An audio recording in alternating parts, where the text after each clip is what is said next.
Hello friends, NK online learning YouTube channel पर आप सभी का स्वागत है। मैं डॉक्टर वीरेंद्र संतानी आपको बेसिक इलेक्ट्रिकल इंजीनियरिंग के बारे में पढ़ाऊंगा। आइए देखते हैं। तो आज का अपना टॉपिक है EMF equation of DC machine. तो अगर हम EMF equation of DC machine की बात करते हैं तो देखिए इसमें क्या होता है। मशीन जैसा कि हमें पता है दो तरह की होती है, मोटर और जनरेटर। तो जब मोटर में हम ईएमएफ की बात करेंगे तो उसको बैक ईएमएफ बोलते हैं, और जनरेटर में अगर ईएमएफ की बात करते हैं तो उसको जनरेटेड ईएमएफ बोलते हैं। दोनों ही केस में जो एक्सप्रेशन है, जो इक्वेशन है, वो दोनों ही केस में, चाहे वो मोटर हो चाहे वो जनरेटर हो, एक्सप्रेशन सेम ही रहता है। केवल डिफरेंस जो मैंने बताया, मोटर के केस में उसको बैक ईएमएफ बोलते हैं, जबकि जनरेटर के केस में उसको जनरेटेड ईएमएफ बोलते हैं। तो हमने माना let phi is equal to flux per pole, इसको हम वेबर में लिखते हैं। P equal to number of poles in machine, N is equal to speed of armature, जिसको हम आरपीएस रोटेशन पर सेकेंड में डिनोट कर रहे हैं, और स्मॉल n से अपन इसको रिप्रेजेंट कर रहे हैं। Z total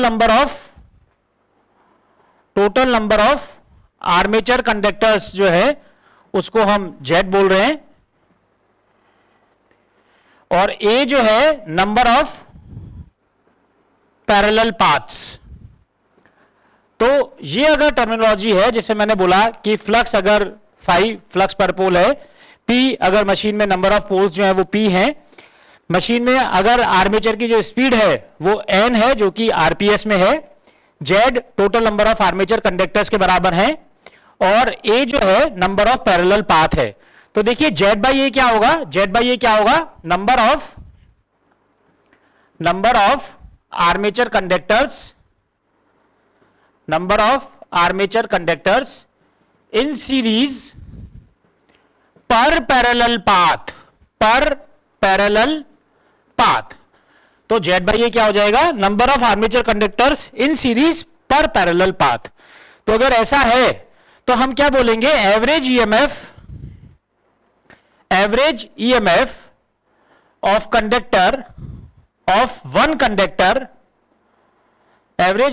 one conductor is equal to total flux cut by one conductor in one revolution और rotation upon time taken in one revolution. क्या बात करी हमने, अगर ये टर्मिनोलॉजी है, अगर ये फाई फ्लक्स पर पोल है, P मशीन में नंबर ऑफ पोल्स के बराबर है, N अगर आरपीएस में स्पीड है आर्मेचर की, Z आर्मेचर में कंडक्टर्स हैं, A number of parallel paths है, तो हमने बात करी Z बाई ए को हम क्या बोलेंगे, number of armature conductor in series per parallel path. और एवरेज ईएमएफ जो होगा ऑफ वन कंडक्टर वो किसके बराबर होगा, total flux cut by one conductor, कि टोटल फ्लक्स एक कंडक्टर कितने में कितना फ्लक्स कट कर रहा है एक रिवॉल्यूशन में, upon total time in one revolution. तो देखिए इसमें नंबर ऑफ पोल्स जो है वो P है और फ्लक्स पर पोल फाई है, तो जो टोटल फ्लक्स जो कट होगा वो क्या होगा, P पोल मशीन के लिए अगर नंबर ऑफ पोल्स P है और टोटल फ्लक्स पर पोल जो है वो फाई है, तो ये जो total flux cut by one conductor in one revolution becomes P phi. तो इसको अगर हम EZ से रिप्रेजेंट कर रहे हैं तो EZ किसके बराबर हो जाएगा, P phi upon time taken in one revolution. तो देखिए N आरपीएस जो है, N रोटेशन जो है वो कर रहा है एक सेकेंड में, तो total number of time for one second कितना हो जाएगा, 1/n। तो EZ जो है हमारा average EMF of one conductor जो है, average EMF of one conductor, या मैं उसको बोलूं average generated EMF from one conductor will be equal to EZ and that will be equal to P phi N। तो ये EZ जो हो गया वो हो गया P into phi into N। तो इससे हमारा टोटल जनरेशन क्या निकलेगा, देखिए total EMF generated is equal to Ez multiplied by number of parallel paths number of parallel paths in series, number of armature conductors, number of armature conductors in series per parallel path, तो ये क्या बन जाएगा, अगर मैं इसको E से represent करूं तो E will be equal to EZ into Z by A, जो यहां पे ये यहां से जो ये हमने लिखा था, तो इससे E क्या बन जाएगा, EZ की वैल्यू है P phi N into Z by A. अगर मैं N को कैपिटल N अपॉन 60 आरपीएम में अगर इसको लिख देता हूं तो हमारी जो इक्वेशन है वो बन जाएगी N P phi Z upon 60A. So this will be the equation of EMF in the case of DC machine. In the case of motor, this E, that is equal to NP phi Z upon 60A, is termed as back EMF, whereas in the case of generator, that E is equal to NP phi Z upon 60A is termed as generated EMF. Next topic है हमारा characteristics of separately excited DC motor. Characteristics of separately excited DC motor का क्या मतलब है, हम discuss कर चुके हैं. In a case of separately excited DC machine, a separate voltage source is required to excite the field winding, whereas in the case of self excited DC machine, no separate voltage is required to excite the field winding. वहां पर excitation जो है voltage से अपने मतलब जो supply होती है उसी से एक्साइटेशन हो जाता है, लेकिन यहां पे अपने को वोल्टेज सोर्स, एक सेपरेट वोल्टेज सोर्स लगाना पड़ता है. तो कैरेक्टरिस्टिक्स की बात करते हैं तो तीन तरह की कैरेक्टरिस्टिक्स होती है. पहली होती है speed versus armature current characteristics. दूसरी होती है टॉर्क वर्सेस आर्मेचर करंट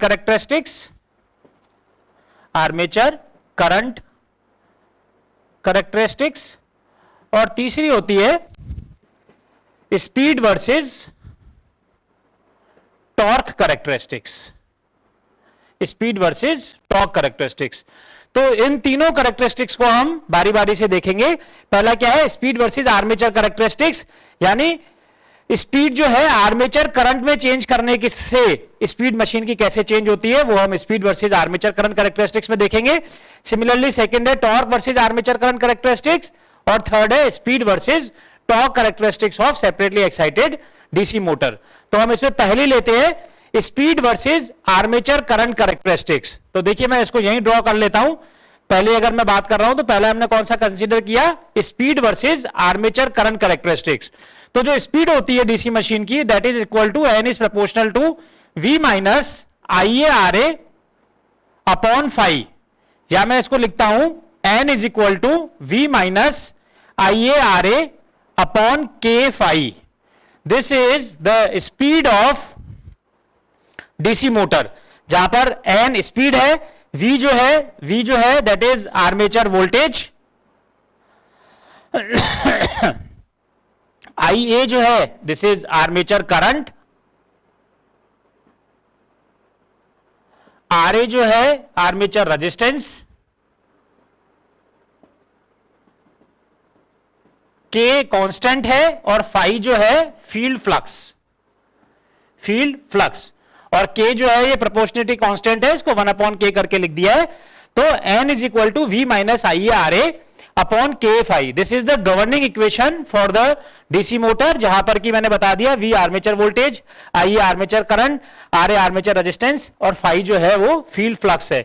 तो देखिए इससे मुझे क्या करना है, स्पीड वर्सेस आर्मेचर करंट. तो देखिए स्पीड कहां पर है इसमें, ये तो रही स्पीड, और आर्मेचर करंट कहां पर है, ये आर्मेचर करंट आई ए. तो अगर मैं सेपरेटली एक्साइटेड डीसी मशीन की बात कर रहा हूं, सेपरेटली एक्साइटेड अगर डीसी मशीन की बात करते हैं, तो क्योंकि हम वोल्टेज अलग से एक्साइटेशन वोल्टेज देते हैं, फील्ड वाइंडिंग को अलग से वोल्टेज देते हैं, तो वोल्टेज जो है इसमें कांस्टेंट होता है, और वोल्टेज कांस्टेंट होने की वजह से, अगर ये वोल्टेज कांस्टेंट है तो इसकी वजह से जो सेपरेटली एक्साइटेड डीसी मशीन की मैं बात कर रहा हूं, फील्ड फ्लक्स भी जो है, क्योंकि हमने अलग से वोल्टेज देके इसको एक्साइट किया है, तो फील्ड फ्लक्स भी जो है वो कांस्टेंट हो जाता है। तो चाहे मैं डीसी शंट मोटर की बात करूं, चाहे मैं सेपरेटली एक्साइटेड डीसी मोटर की बात करूं, फ्लक्स कांस्टेंट होने की वजह से ये कैरेक्टरिस्टिक जो है दोनों ही मशीन के केस में सेम आती है। तो अगर मैं इस गवर्निंग इक्वेशन की बात कर रहा हूं, तो देखिए एन वर्सेस आईए में तो अपने को प्लॉट बनाना ही है। ये कांस्टेंट हो गया, ये कांस्टेंट हो गया, ये पहले से ही कांस्टेंट है, और आर्मेचर का रेजिस्टेंस भी कांस्टेंट होता है। तो कुल मिला के इक्वेशन हमारी क्या बन जाएगी, N is proportional to V minus IA R A, जिसमें कि ये कांस्टेंट है।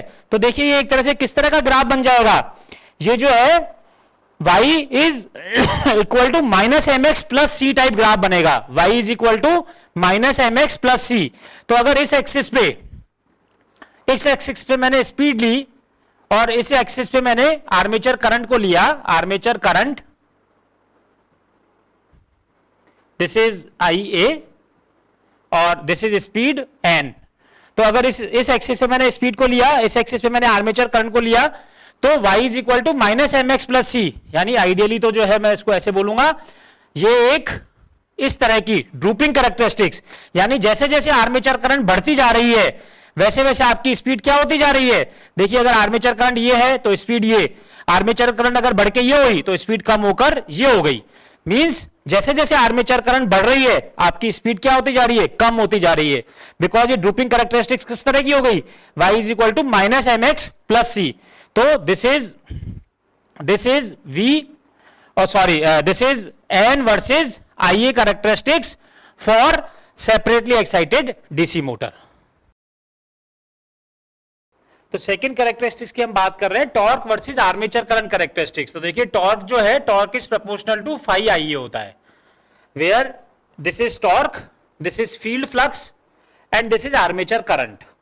तो क्योंकि ये सेपरेटली एक्साइटेड डीसी मशीन है, सेपरेटली एक्साइटेड डीसी मोटर है, तो जो फील्ड फ्लक्स जो है वो कांस्टेंट होता है, ये हम देख चुके हैं, because it is excited by separate voltage source. तो टॉर्क क्या हो जाएगा, torque is proportional to IA, torque जो है वो लीनियरली प्रोपोर्शनेट है आर्मेचर करंट से। तो टॉर्क वर्सेस आर्मेचर करंट अगर कैरेक्टरिस्टिक्स हम प्लॉट करेंगे तो देखिए कैसे बनेगी, इस एक्सिस पे तो मैं लिख देता हूं armature current, this is armature current IA and this is torque, और यहां पे मैंने इसको टॉर्क को रिप्रेजेंट कर दिया। तो कुछ किस तरह की कैरेक्टरिस्टिक्स बनेगी, लीनियरली जाके, और यहां पे हल्का सा टिल्ट आएगा इसमें, और ये आइडियली जो है दिस इज इस तरह से आएगा, and this is termed as TG, ये तो हो जाएगा ग्रॉस टॉर्क। और अगर मैं नेट टॉर्क की बात करूं तो कुछ इस तरह से जो है दिस इज टॉर्क N। तो यहां पे जो TG है ये तो है ग्रॉस टॉर्क, और ये जो है नेट टॉर्क, इनमें क्या डिफरेंस होता है ये अभी अपन बात करते हैं। इससे पहले हम कैरेक्टरिस्टिक्स की बात करेंगे। Torque is proportional to IA, तो ये लीनियर कैरेक्टरिस्टिक्स आनी चाहिए थी, तो यहां तक तो ये लीनियर चला, लेकिन जैसे जैसे आर्मेचर करंट बढ़ती जा रही है तो देखिए ये यहां पे जो है ये कुछ लीनियर ना बनके इस तरह से आया। तो ये जो इंपैक्ट आता है ये आर्मेचर रिएक्शन की वजह से आता है। आर्मेचर रिएक्शन क्या होती है कि आर्मेचर रिएक्शन हम किसे बोलते हैं कि आर्मेचर में करंट फ्लो होने की वजह से, क्योंकि आर्मेचर कंडक्टर्स में जब करंट फ्लो हो रही है, करंट कैरी कर रहा है आर्मेचर, तो मेन फील्ड फ्लक्स डिस्टॉर्ट हो जाता है, उसको हम बोलते हैं armature reaction. Means main field is distorted due to current carrying by the armature conductors, is termed as the armature reaction. और उसकी वजह से क्या होता है कि हम जब ये करंट ज्यादा हो जाती है तो करंट ज्यादा होने की वजह से जो है वो फ्लक्स कम हो जाता है, डिस्टॉर्ट हो जाता है, तो इसकी वजह से जो है यहाँ पे ये इस तरह से डिप आ जाता है, लीनियरली ना रह के ये और कम हो जाता है। तो this effect is due to the armature reaction. और नेट टॉर्क की अगर हम बात कर रहे हैं, नेट वर्सेस ग्रॉस टॉर्क में क्या डिफरेंस होता है, torque net is equal to torque gross minus TF plus TW, where TN is equal to net torque और आउटपुट टॉर्क और शाफ्ट टॉर्क, कुछ भी बोल सकते हैं अपन इसको। TG जो है this is gross torque, TF जो है फ्रिक्शन टॉर्क, और टी डब्ल्यू जो है दैट इज विंडेज टॉर्क। तो जो हमारा नेट टॉर्क आता है वो ग्रॉस में से अगर मैं फ्रिक्शन और विंडेज लॉसेस को हटा देता हूं तो ये हमारा जो है नेट टॉर्क निकल के आ जाता है, जिसकी कैरेक्टरिस्टिक्स अगर हमने कैरेक्टरिस्टिक्स में बात करी है तो वो इस तरह से दिखाई देती है। तो this is all about the torque versus armature current characteristics of separately excited DC motor. तो नेक्स्ट है अपना स्पीड वर्सेस टॉर्क कैरेक्टरिस्टिक्स। तो देखिए स्पीड वर्सेस टॉर्क कैरेक्टरिस्टिक्स में हमने स्पीड की क्या बात करी थी, N was v minus I A R A upon K phi, ये फॉर्मूला हमने स्पीड का लिखा था, n is equal to V minus I A R A upon K phi. और जो टॉर्क था उसको हमने बोला torque is proportional to phi into I A. तो मैं इस टॉर्क को लिख देता हूं टॉर्क इक्वल टू के ए कॉन्स्टेंट कर दिया into phi into I A. तो ये तो स्पीड की इक्वेशन हो गई, that is n equal to V minus I A R A upon K phi. और टॉर्क की इक्वेशन हमारी हो गई torque is proportional to phi I A से हमारे पास आ गया torque equal to K constant हो गया फाई इंटू आई ए। तो अब मैं क्या कर रहा हूं, यहां से आई ए की वैल्यू इसमें पुट कर देते हैं। तो देखिए क्या निकल के आएगा, torque equal N equal to V upon K phi minus R A upon K phi, और आई ए की वैल्यू यहां से क्या निकल के आ जाएगी, torque upon K A into phi. This is the value of I A, that is I A is equal to torque upon K phi.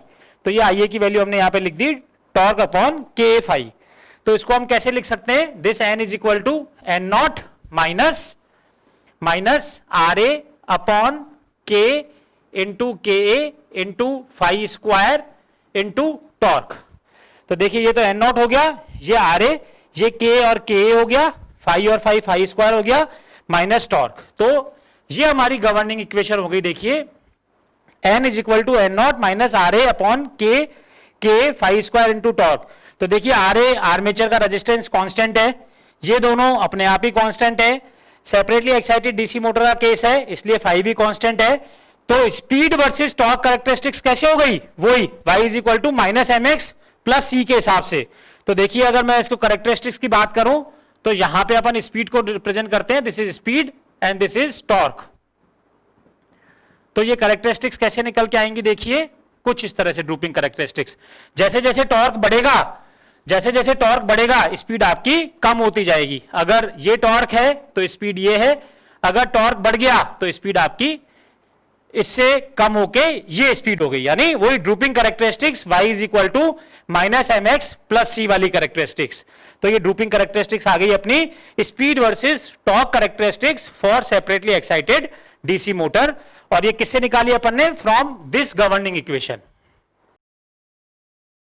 तो देखिए जो हमने इक्वेशन डिराइव करी थी ईएमएफ जनरेशन और जो अपन ने अभी तक थ्योरी पढ़ी है उस पे बेस्ड कुछ न्यूमेरिकल करके और कॉन्सेप्ट्स अपने क्लियर करते हैं अपन। क्या चीज है देखिए, ए 8 पोल, मैं लिखता चला जाता हूं, ए 8 पोल यानी P इक्वल टू 8 अपने को गिवन है।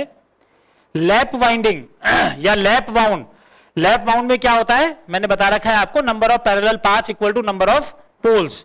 तो नंबर ऑफ पैरेलल पाथ्स जो है वो भी कितने हो जाएंगे, नंबर ऑफ पोल्स के बराबर, यानी A equal to also 8।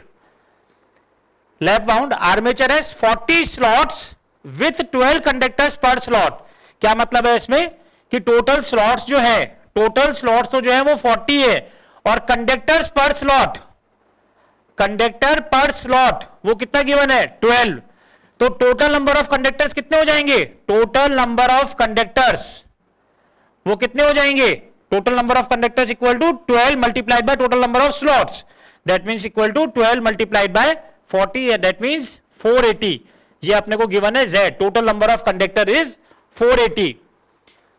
Generate से वोल्टेज ऑफ 500 वोल्ट्स, यानी E आपको गिवन है 500 वोल्ट, जनरेटेड ईएमएफ जो हो गया वो आपको दे रखा है 500 volts, because it is a case of generator.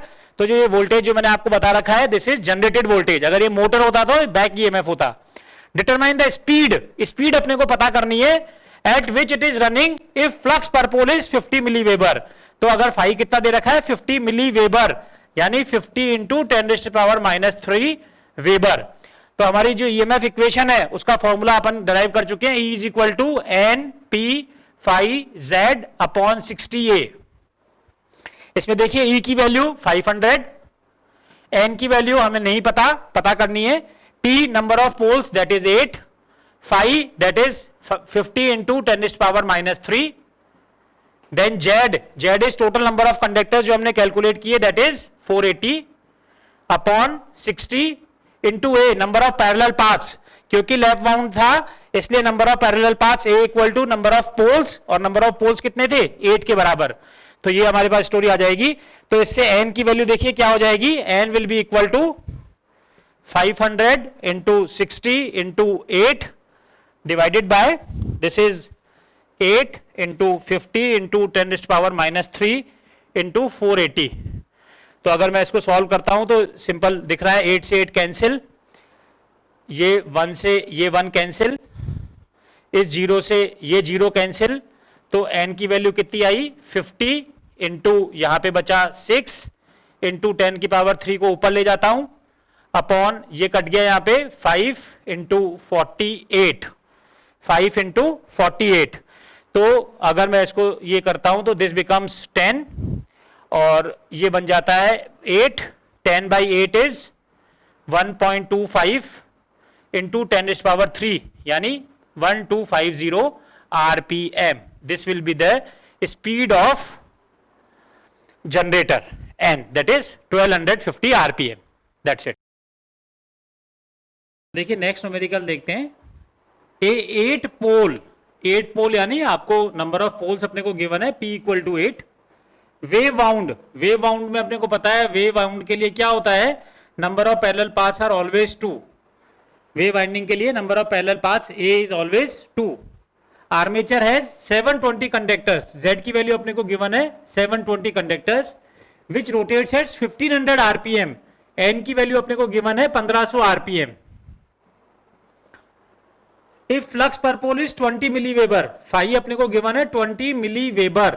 20 milliweber यानी 20 into 10 to the power minus 3 weber. Calculate generated voltage. तो देखिए फॉर्मूला हमारा था E equal to N P phi Z upon 60A. तो जनरेटेड ईएमएफ निकालना है यानी E निकालना है. N अपने को गिवन है, P अपने को गिवन है, फाई भी अपने को गिवन है, Z अपने को गिवन है और वेव बाउंड है इसलिए नंबर ऑफ पैरेलल पाथ्स 2 होंगे. तो A की वैल्यू 2 हो गई. तो वैल्यू पुट करते हैं अपन.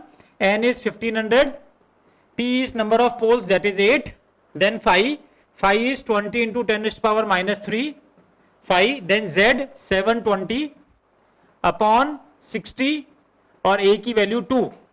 तो this becomes 1500 multiplied by 8 multiplied by 20 into 10 to the power minus 3 into 720 upon 60 और A की जगह नंबर ऑफ पैरेलल पाथ्स 2. अगर इसको हम सॉल्व करते हैं तो ये आपका जो E जो है ये आ जाएगा 1440 वोल्ट्स. तो generated voltage will be 1440 volts. तो देखिए नेक्स्ट अपन देख रहे हैं. A separately DC excited DC generator has an armature EMF of 100 volts. Armature EMF of E1 जो अपने को गिवन है 100 वोल्ट्स गिवन है. When the flux per pole is 20 milliweber. Flux per पोल जो है फाई 1 जो है 20 मिलीवेबर अपने को गिवन है and the speed is N1 जो है 800 RPM है. Calculate the generated EMF. Calculate करना है हमें generated EMF E2 with the same flux. Flux जो है वो सेम है और जो स्पीड है वो N2 जो है वो 1500 RPM है. तो देखिए जनरेटेड ईएमएफ का फॉर्मूला क्या होता था, E equal to N P phi Z upon 60A. तो इसमें देखिए A नंबर ऑफ पाथ्स हमेशा क्या होंगे, कांस्टेंट होंगे. Z total number of conductors constant होगा. 5 फ्लक्स अपने को इन दोनों के केस में क्या दे दिया, सेम कर दिया यानी 5 फ्लक्स जो है वो भी सेम कर दिया. P जो है नंबर ऑफ पोल्स हमेशा कांस्टेंट होते हैं. तो जनरेटेड ईएमएफ किसके प्रोपोर्शनेट है, स्पीड के प्रोपोर्शनेट यानी E1 upon E2 is equal to क्या हो जाएगा N1 अपॉन N2. बिकॉज ये कांस्टेंट हमें दे दिया कि सेम फ्लक्स पे करना है और नंबर ऑफ पोल्स भी जो है कांस्टेंट. तो देखिए E1 की वैल्यू कितनी है 100 अपॉन E2 हमें नहीं पता is equal to N1 speed 800 अपॉन N2 स्पीड 1500. तो इससे क्या आ जाएगा 800 E2 is equal to 100 multiplied by 1500. तो इससे जो E2 जो है 100 इंटू 1500 डिवाइडेड बाय 800. तो अगर मैं इसको सॉल्व करूंगा तो E2 की जो वैल्यू आएगी that is equal to 187.5 volts. ये आपका जनरेटेड ईएमएफ हो जाएगा when the speed is 1500 RPM. Next numerical हम दे रहे हैं, ए 4 पोल जनरेटर, क्या गिवन है अपने को, P is equal to 4, a 4 pole generator having wave wound armature.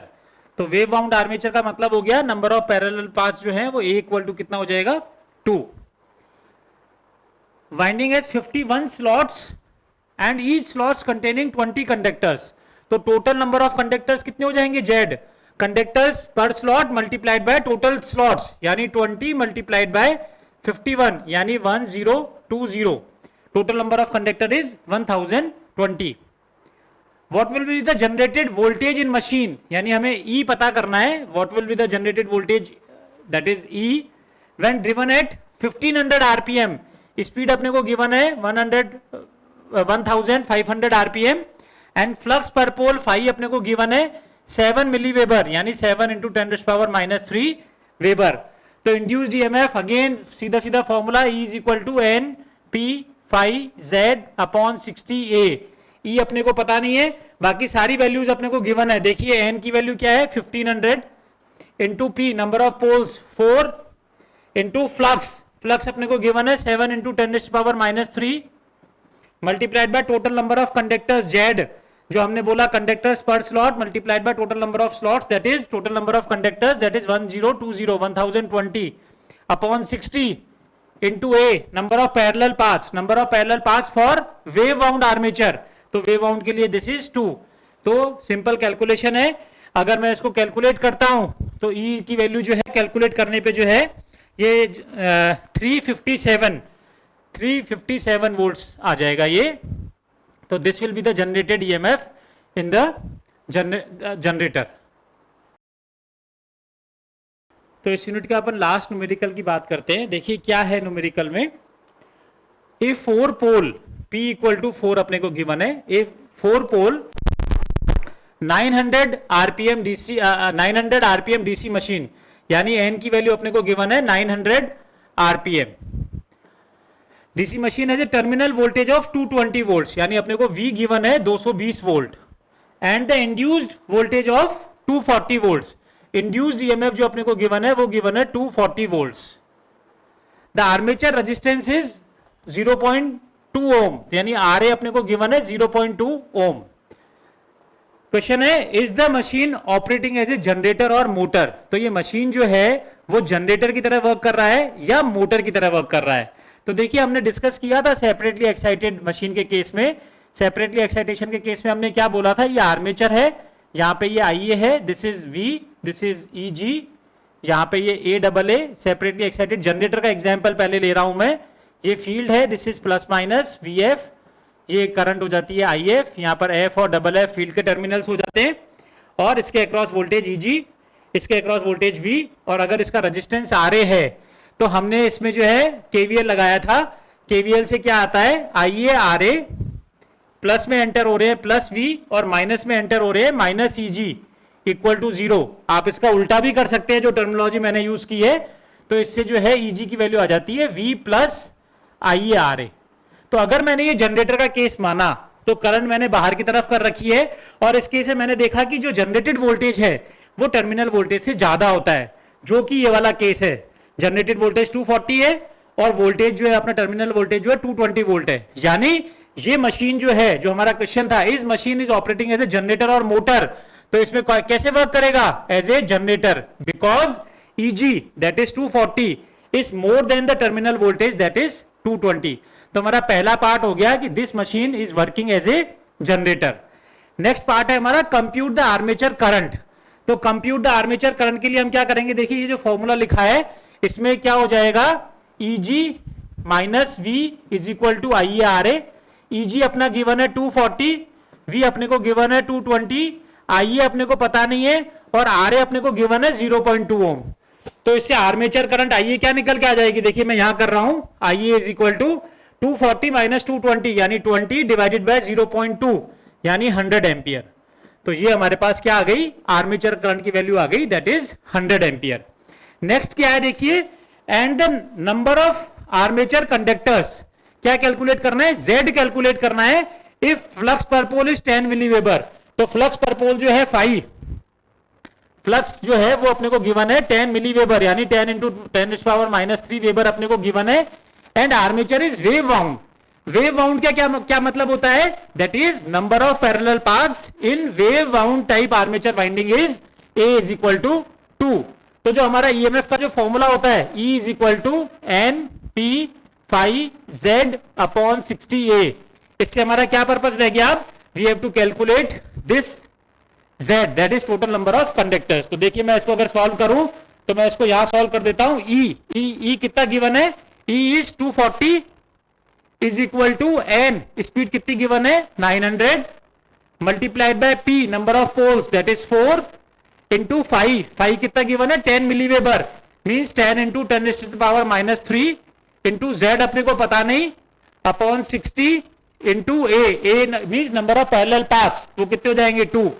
तो इससे हमारे पास Z की वैल्यू क्या आ जाएगी? Z will be equal to, या मैं इसको बिल्कुल ऐसे करता हूं, 900 into 4 into 10⁻³ into 10 into Z is equal to 240 into 60 into 2, implies that Z की वैल्यू क्या हो जाएगी? 240 multiplied by 60 multiplied by 2 upon 900 into 4 into 10 into 10⁻³ तो अगर मैं इसको सॉल्व करूंगा तो Z की वैल्यू क्या आ जाएगी? देखिए Z will be equal to 800, means number of armature conductors will be 800।